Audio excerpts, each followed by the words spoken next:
Flash në Top Albania Radio. Informacionet kryesore të ditës. Përshëndetje, këto janë lajmet e orës 16. Përshëndetje.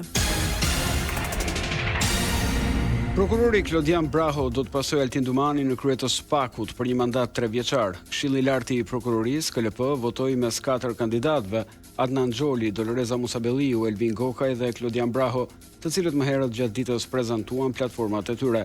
43 vjeçari Braho mori 7 vota, Xholi 3 e Gokaj 1. Kryetaria e KLP-s Mirela Bogdani.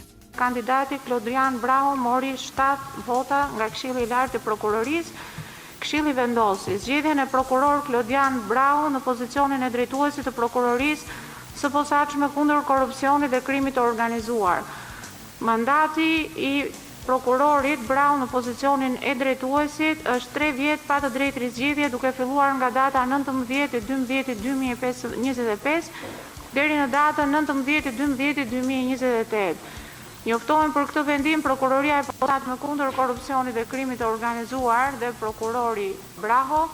Vendimi në fuqi menjëherë dhe publikohet në faqen zyrtare web të Këshillit, shpallet në Tiranë sot në datë 11/12/2025. Seanca në KLP për zgjedhjen e kreut të SPAK-ut u monitorua nga diplomatë amerikanë të Bashkimit Evropian dhe Britanik. Top Albania Radio. I mbledhur në seancë plenare sot Kuvendi duhet të zgjedhë avokatin e popullit. Partia Demokratike kërkoi ndryshimin e kandidatëve, kërkesë që u rrëzua nga majoranca. Sali Berisha dhe Blendi Klosi. E keqja banale e kombit jeni ju. Në përputhje me vendimin e Komisionit të Ligjeve të këtij, çfarë shtyje me vesh ju vet? Ne bëm shkresën të heqim të gjitha firmat. Ligji thot firmat janë deri në momentin e mbështetjes. Nga momenti i mbështetjes, kjo histori ka marrë fund. Deputeti demokrat Belind Këlliçi sulmoi kandidaturën e Endrej Shabanit. Këlliçi ju përgjigj Tauland Balla. Në listën e kandidaturave janë 26 kandidatura, por sigurisht aty ndodhet dhe Lepuri Surelit, në këtë rast Endrej Shabani. Dëgjova tallje, njëri fliste për Lepuj, po hyt ke Lepujt, duhet flisni edhe për Zagarët. Po sot, parlamenti ka në rend ditë e votimin e buxhetit, paketës fiskale dhe paqen fiskale që po kritikohet. Ndërsa deputetët e majorancës janë përgatitur ta votojnë projektin e paqes fiskale, delegacioni i Bashkimit Evropian në vendin tonë reagoi duke kritikuar variantin e përgatitur nga qeveria, ndërkaq që dhoma amerikane e tregtisë shprehet e shqetësuar se, siç thekson, ky projekt krijon mundësi reale për pastrim parash. Kryeministri Edi Rama sot mori pjesë në takimin për 30 vjetorin e prokurimeve publike. Nga ky takim shefi i ekzekutivit zbuloi objektivin e qeverisë për t'ia besuar teknologjisë të proces. Faktikisht sot ne jemi në një proces të avancuar për të kaluar të gjithë procesin e prokurimeve në duart e inteligjencës artificiale, krijimi një sistemi imun, jo vetëm thjesht në kuptimin e përgjithshëm ndaj korrupsionit, por ndaj numrit të jashtëzakonshëm për metër katror të kushërive, të komshinjve, të krushve. Kryeministri Rama shtoi. Gjithë procesi i cili do të zhvillohet përmes rrugëve digjitale dhe inteligjencës artificiale do të jetë sidoqoftë i bazuar në të gjitha kërkesat e ligjit të prokurimeve për sa i përket dokumentacionit përkatës. Dhe cilido që do të doj ta rishikoj manualisht me syt e njeriut procesin, do të ketë mundësinë ta bëjë këtë. Dhe në fund fare natyrisht vendimin përfundimtar do ta marrë përsëri Komisioni përkatës. Lajmet në internet në adresën www.topalbaniaradio.com.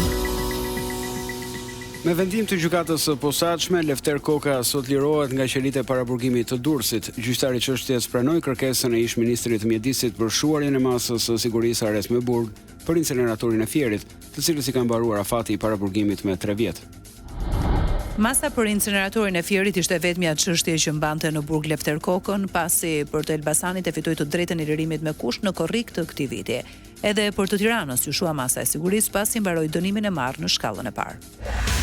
Lajme nga bota. Kryeministri bulgar Rosen Zhelyaskov dha sot dorëheqjen pas javësh protestash kundër korrupsionit. Mira persona protestuan në Bullgari kundër planeve buxhetore të qeverisë, duke detyruar ekzekutivin të heqë dorë nga to. Mëtej, protestuesit kërkuan dorëheqjen e kabinetit të qeverisës, çka u bë realitet.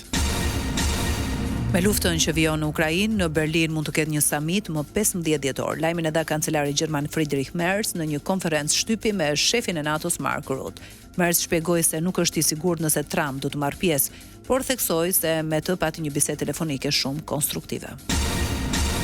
Rusia i ka paraqitur propozime të reja Amerikës në lidhje me garancitë e sigurisë kolektive, si pjesë e negociatave për Ukrainën, ndërkaq Kievi njoftoi se një seri sulmesh me dron kishin goditur një platformë ruse nafte në detin Kaspik.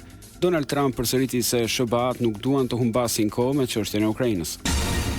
Donald Trump prezantoi një skem që mundëson sigurimin e vizës amerikane për periudha fatgjatë për të pasurit që mund të paguajnë të paktën $1 milion. Sipas shefit të shtëpisë së bardhë blerësve të vizës, do t'i mundësohet hyrja direkte në rrugën për shtetësi për të gjithë personat e kualifikuar dhe të verifikuar. E ashtu quajtura karta e artë Trump është prezantuar për të parë më herët gjatë këtij viti. Atë mund ta blejnë personat që dëshmojnë se do t'ju ofrojnë Shteteve të Bashkuara përfitime domethënëse. Skema e re premton sigurimin e lejes së qëndrimit në SBA në kohë rekord dhe kushton $1 milion. Parashikimi i motit. Ditën e sotme vendi ndikohet nga kushte atmosferike të qëndrueshme, orët me diell mbi zotërojnë në pjesën më të madhe të territorit, duke u shoqëruar me vranësira të pakta kalimtare, era fryn nga veriu me shpejtësi mesatare prej 5 metër për sekond.